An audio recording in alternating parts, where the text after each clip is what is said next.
So I reached out to all the protesters who went to the Sydney and Melbourne lockdown protests.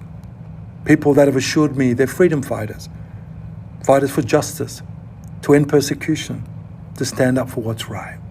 So in good faith, I went out with an offer saying, I look forward to you joining me in organising the next rally and action and protest when it's safe to do so for refugees that are locked up, that have been locked down for the last 8 years in immigration hellholes here in Australia and in Papua New Guinea and Nauru.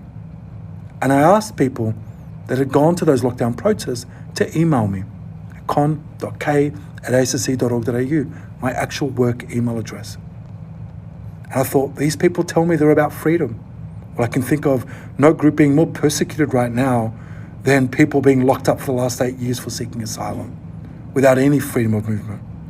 And I waited, and I waited, and I waited for the responses. I got a couple from the lovely Ebony and Jennifer. One told me, I have brains, so of course I didn't go to that lockdown protest. And the other saying to me, I didn't go to that ridiculous protest, but both wanting to help. I did get one man write to me, and I'm trying to confirm if he was actually at a lockdown protest or just reaching out to help, so maybe there was one. But otherwise, it's zero. None. Over 22,500 people. I shared it across my TikTok, my Instagram, my LinkedIn, my Facebook, my Twitter.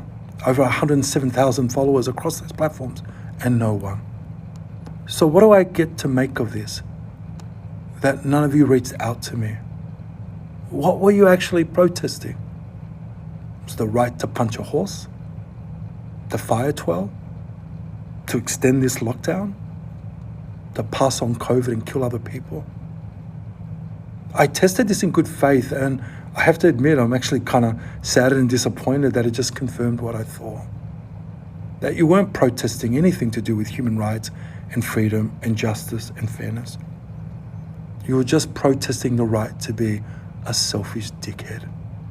You were just protesting the right to compromise the health and safety of the community because you didn't want to think about anyone but yourself.